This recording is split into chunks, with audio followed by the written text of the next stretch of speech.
Many kids and many grown-ups do figure out over time what their passions are. And sometimes we let I don't think it's that hard. I think what happens though sometimes is that we let our intellectual selves overrule those passions. And so that's what needs to be guarded against. My job, one of my jobs as the leader of Amazon, is to encourage people to be bold. And people love to focus on things that aren't yet working. And that's good, it's human nature. That kind of divine discontent can be very helpful. But it's incredibly hard to get people to take bold bets. And you need to encourage that. And if you're gonna take bold bets, they're gonna be experiments. And if they're experiments, you don't know ahead of time whether they're gonna work. Experiments are by their very nature prone to failure. But a few big successes compensate for dozens and dozens of things that didn't work.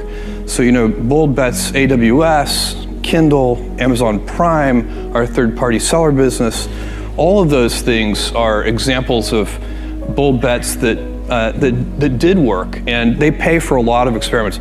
I've made billions of dollars of failures at Amazon.com, literally billions of dollars of failures. And you might remember Pets.com or Cosmo, or give myself a root canal with no anesthesia very easily. None of those things are fun, but they don't matter. What really matters is companies that don't continue to experiment, companies that don't embrace failure, they eventually get in a desperate position where the only thing they can do is make a kind of Hail Mary bet at the very end of their corporate existence. Whereas companies that are, making bets all along, even, big bets, but not bet the company bets. I don't believe in bet the company bets. That's when you're desperate. That's the last thing you can do. You could be out of work and have terrible work-life balance. Even though you've got all the time in the world, right. You could just feel like, oh my God, I'm miserable, and you would be draining energy. And so you have to find that harmony. It's a much better word. And I think for most people, it's about meaning. People want to know that they're doing something interesting and useful.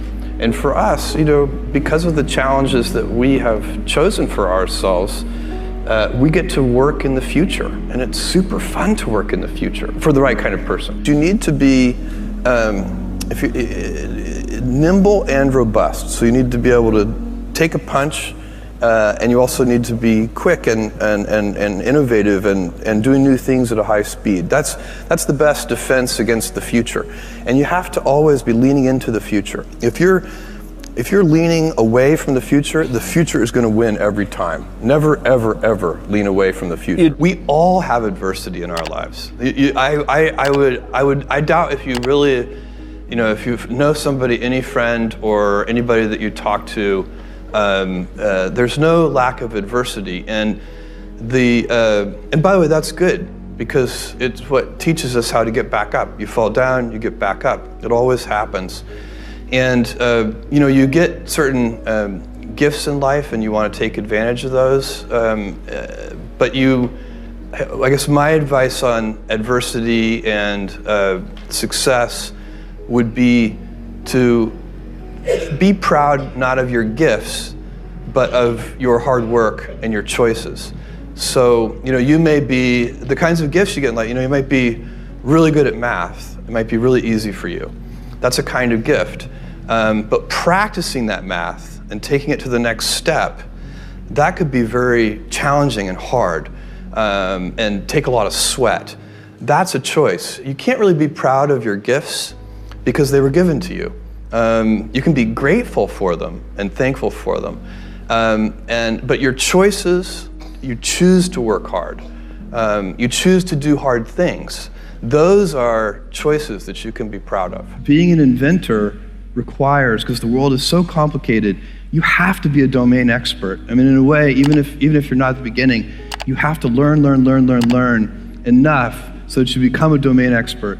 But the danger is, once you've become a domain expert, you can be trapped by that knowledge.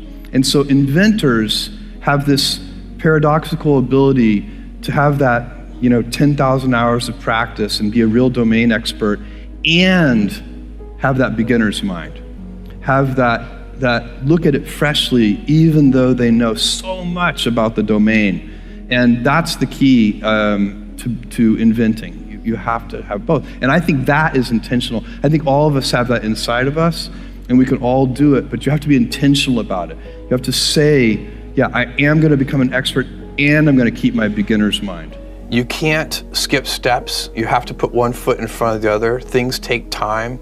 There are no shortcuts, and but you want to do those steps with passion and ferocity. It's easy to have ideas. It's very hard to turn an idea into a successful product. There are a lot of steps in between, and it takes persistence, relentlessness. So I always tell people who are, who think they want to be entrepreneurs, you need a combination of stubborn relentlessness and flexibility. And you have to know when to be which.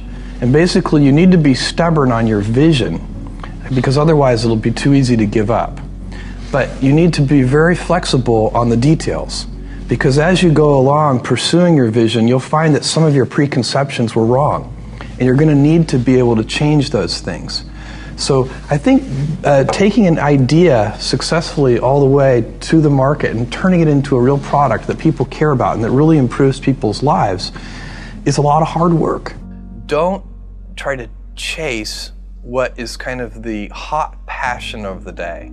I think we actually saw this, I think you see it all over the place in many different contexts, but I think we saw it in the internet world quite a bit, where at the sort of peak of the sort of internet mania in, say, 1999, you found people who were very passionate about something. They kind of left that job and decided, I'm going to do something in the internet, because it's it was almost like the the 1849 gold rush in a way. I mean, you find that people, if you go back and study the history of the 1849 gold rush, you find that at that time everybody who was within shouting distance of California was, they might have been a doctor, but they quit being a doctor and they started panning for gold. And that almost never works. And even if it does work, according to some metric, financial success or whatever it might be, I suspect it leaves you ultimately unsatisfied. So you really need to be very clear with yourself. And I think one of the best ways to do that is this notion of projecting yourself forward to age 80, looking back on your life and trying to make sure you've minimized the number of regrets you have. That works for career decisions. It works for family decisions. Do you want? I have a 14-month-old son, and it's very easy for me to, if I think about myself when I'm 80, I know I want to watch that little guy grow up. And so I don't want to be 80 and think, shoot, I missed that whole thing, and I don't have the kind of relationship with my son that I wished I had, and so on and so on. So if you think about that, so I guess another thing that I would recommend to people is that they always take a long-term point of view. And I think this is something about which there's a lot of controversy. There's a lot of people, and I'm just not one of them, believe that you should live for the now. I think what you do is you think about the great expanse of time ahead of you and try to make sure that you're planning for that in a way that's going to leave you ultimately satisfied. So this is the way it works for me. And I mean, everybody needs to find that for themselves. So I think there are a lot of paths to satisfaction, and you need to find one that works for you.